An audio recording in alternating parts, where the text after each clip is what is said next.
Como você está? Seja bem-vindo! O seu podcast 100% em português, chegando para desejar uma ótima semana. Eu sou a professora Juliana. Nós somos o podcast Falar Português Brasileiro. Você fez as atividades que enviei para o seu e-mail no decorrer da semana? Verifique a sua caixa de mensagem, o seu lixo eletrônico, a caixa de promoções e coloque o meu e-mail na caixa principal. Todos os dias um pouquinho de português. Assim, você melhorará o seu conhecimento em português, desenvolverá a audição, ampliará o vocabulário e praticará a escrita. Estar em contato diário com o idioma faz toda a diferença no processo de aprendizagem. É por isso que vamos fazer uma imersão de 30 dias em português. Primeiro, você recebe os materiais, escuta o áudio, realiza as atividades. Depois, entra na reunião para praticar a conversação durante 30 minutos. Acesse a minha página falarportuguesbrasileiro.com e inscreva-se no meu formulário para as aulas de conversação. Você terá 3 dias de bônus e sem custo para participar e testar se é possível para você praticar 30 minutos de conversação durante 30 dias. Os encontros terão início no dia 1º de agosto, em 3 horários diferentes. O primeiro horário será às 10 da manhã, o segundo horário às 4 da tarde e o terceiro horário às 9 da noite, sempre no horário de São Paulo. Você poderá escolher um dos horários, mas não se preocupe. Caso algum dia você não puder participar do horário escolhido, você poderá participar em outro horário no mesmo dia. Horário flexível para atender à sua necessidade. Quer vir para o Brasil sem sair de casa? Faça a imersão de 30 dias em português. E para quem são essas aulas? Para você que entende um pouquinho, que fala um pouquinho e que quer melhorar a sua conversação. Para você que fala bem, quer praticar e destravar o português. Para você que fará o exame CELPE-BRAS e quer falar com mais fluidez. Todos os encontros terão materiais para estudos antecipados. Os materiais têm exercícios de gramática, vocabulário e interpretação de texto. Inscreva-se para a imersão de 30 dias em português. Acesse a minha página falarportuguesbrasileiro.com, preencha o formulário para receber os materiais e iniciar a sua imersão. Agora, vamos continuar a nossa série sobre novelas?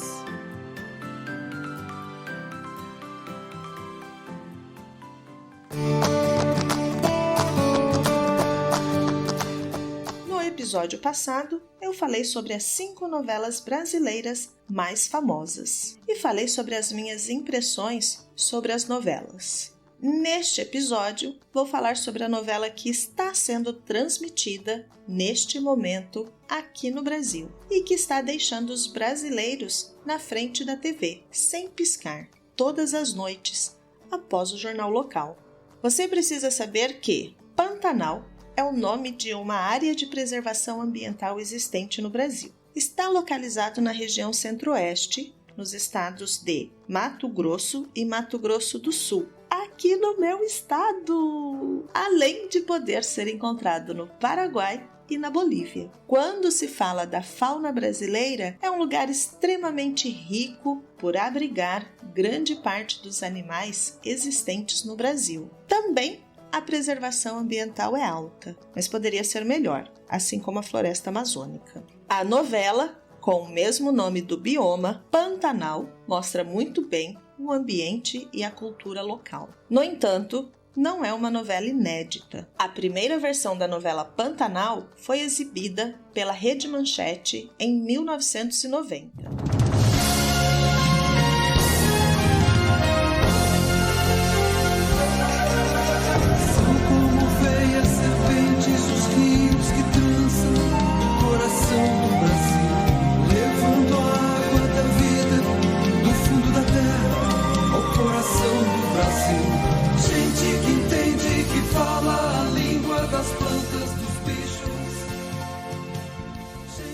Essa rede de televisão brasileira nem existe mais. A novela foi escrita por Benedito Rui Barbosa e no ano de 2016 foi eleita pela revista Veja, uma importante revista brasileira, como a 4ª melhor novela da televisão brasileira. As primeiras são Vale Tudo, de 1988 e 1989, junto com Avenida Brasil, de 2012, que eu falei no episódio passado. As duas ficaram empatadas. A terceira é Rock Santeiro, transmitida em 1985 e 1986. E, retomando, Pantanal, sendo a 4ª novela. No primeiro momento de gravação, em 1984, as chuvas da região do Pantanal impossibilitou as gravações. O roteiro voltou a ser engavetado. A palavra engavetada para dizer que foi guardado por um determinado período, um período incerto, pode ser muito tempo. Nos anos 90, a Rede Manchete contratou o escritor Benedito Rui Barbosa e finalmente o roteiro saiu do papel. Foram alguns momentos de tensão para a seleção dos atores para atuarem na teledramaturgia. Também o roteiro original foi alterado algumas vezes. Tudo absolutamente normal quando se trata de novelas. Por exemplo, de repente um ator é morto ou viaja e não aparece mais. Com isso, o personagem sai de cena e acaba o roteiro dele. Com a novela Pantanal, não poderia ser diferente. Na primeira versão, as filmagens tinham 60% das cenas no Pantanal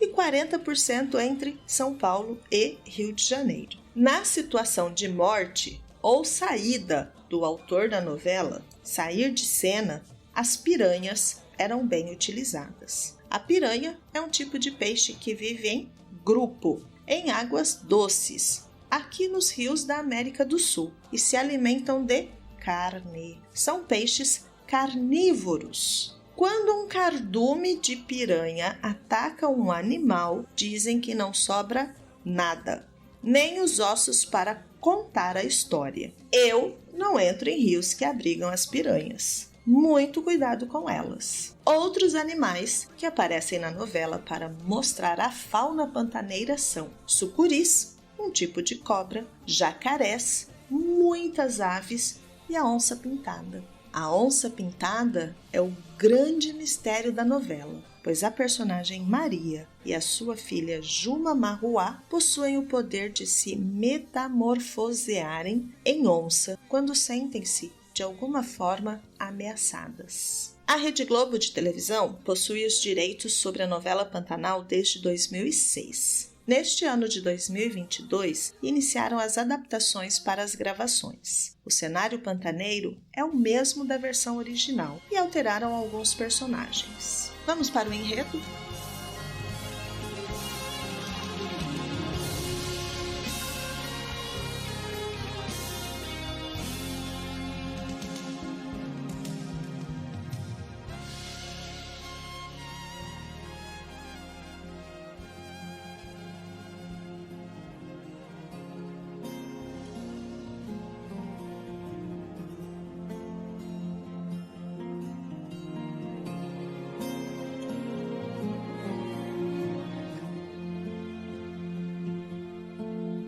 São como veias serpentes os rios que trançam o coração do Brasil, levando a água da vida do fundo da terra ao coração do Brasil. Gente que entende, que fala a língua das plantas, dos bichos. Gente que sabe o caminho das águas, das terras, do céu. Velho mistério guardado no fundo das matas sem fim.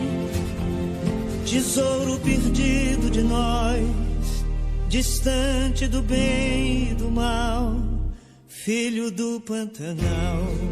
O enredo conta a história de Zé Leôncio, um peão de comitiva que chegou com o pai ao Pantanal, onde compraram uma fazenda e começaram a criar gado de corte. José Leôncio e seu pai caçavam marruás, um tipo de boi selvagem que vivia solto pelas matas da região, aumentando, assim, o rebanho na fazenda. Um Um certo dia, Zé Leôncio viajou com os peões em comitiva e pediu para que seu pai não fosse caçar marruá sozinho. Entretanto, o velho Joventino acabou indo caçar e desapareceu na imensidão do Pantanal. Zé Leôncio voltou de viagem e procurou pelo pai sem sucesso. Nesse dia, ele prometeu que ia trazer um marruá no laço todos os dias, só para ter a esperança de encontrar o pai. Passado algum tempo, Zé Leôncio, já um fazendeiro rico, vai para o Rio de Janeiro cobrar uma dívida e conhece a fútil e mimada Madeleine. A família de Madeleine era da classe alta carioca, porém seu pai, Antero, é viciado em jogo, acabando aos poucos com o status da família e os deixando perto da falência. Antero acaba aceitando que Zé Leôncio se case com sua filha, recebendo dele um bom dinheiro para tentar resgatar o que perdeu, enquanto Zé a leva para o Pantanal e a engravida. Mulher da cidade grande, Madeleine não se adapta ao mundo rural, à rude vida pantaneira e à rotina de peão do marido. Durante uma das viagens de Zé Leôncio em comitiva, levando gado para a venda, ela foge com o amigo Gustavo, que vai buscá-la no Pantanal, e o filho de poucos dias para a cidade do Rio de Janeiro. Amargurado, Zé Leôncio tenta em vão recuperar o menino, que acabara de nascer, mas acaba concordando em deixá-lo com a mãe na cidade grande. Passa a viver então com Filó, que já tinha um filho, Tadeu. Ele reconhece Tadeu como seu afilhado, considerando-o seu filho. 20 anos depois, o filho legítimo, Joventino Neto, o Jove, finalmente decide conhecer o pai, mas o choque cultural é grande e os dois têm sérias dificuldades para se entender. Sentindo-se rejeitado pelo pai, que acha que o filho é afeminado e ridicularizado pelos peões por causa de seu jeito de moço da cidade, Jove decide retornar ao Rio, mas leva consigo Juma Marruá, moça criada como selvagem pela mãe até a morte desta, assassinada por encomenda numa trama paralela de vingança entre poceiros de terras e vítimas de grilagem. Fatos esses ocorridos no início da novela, na cidade de Sarandi, no estado do Paraná. Tal como a mãe, comenta-se no Pantanal que Juma se transforma em onça pintada quando se sente ameaçada. Passado um tempo no Rio, onde o choque cultural é agora sofrido por Juma, Jove retorna ao Pantanal para não ter que se separar de sua amada Juma Marruá. Desta vez, ele está disposto a se adaptar ao estilo de vida local. Jove começa a se acertar com o pai e com Juma e vai aos poucos se transformando num autêntico peão pantaneiro, surpreendendo a todos continuamente. A história tem ainda um lado sobrenatural, baseado no fascinante folclore da região pantaneira. Os principais personagens, com exceção de Zé Leôncio, frequentemente se deparam com uma figura conhecida como o Velho do Rio, um curandeiro idoso que cuida das pessoas atacadas pela jararaca boca de sapo, uma cobra venenosa, ou que simplesmente se perde na extensão do Pantanal. Todos comentam que o Velho do Rio é o pai de todas as sucuris, que ele se transforma em sucuri, também sendo ele a maior de todas. O povo acredita que o Velho do Rio seja o pai de Zé Leôncio, o desaparecido peão Joventino, de quem o neto, Jove, herdou o nome. Além do Velho do Rio e da história de Juma, uma terceira trama sobrenatural enriquece a novela: a figura do misterioso peão Trindade, que teria um pacto com o diabo, ou seria ele próprio a encarnação do diabo. Isso é uma boa trama de novela. Envolve amor, vingança, traições, incertezas, choques culturais entre a mesma cultura, meio ambiente, paisagens lindíssimas, mitos e lendas locais, religião e vários sotaques do português falado no Brasil. Consegue entender o motivo para os brasileiros não desgrudarem o olho da televisão no horário das 9 da noite? Você pode assistir a tudo isso às 9 da noite pela televisão brasileira e alguns capítulos pelo YouTube. A referência do texto consta no e-book. Eu fiz algumas paráfrases e adaptações, ou seja, reescrevi com as minhas palavras em alguns momentos, e excluí algumas informações que não eram relevantes. Eu sou a professora Juliana. Nós somos o podcast Falar Português Brasileiro. Faça sua imersão em português. Inscreva-se na minha página falarportuguesbrasileiro.com. Até o próximo. Tchau, tchau!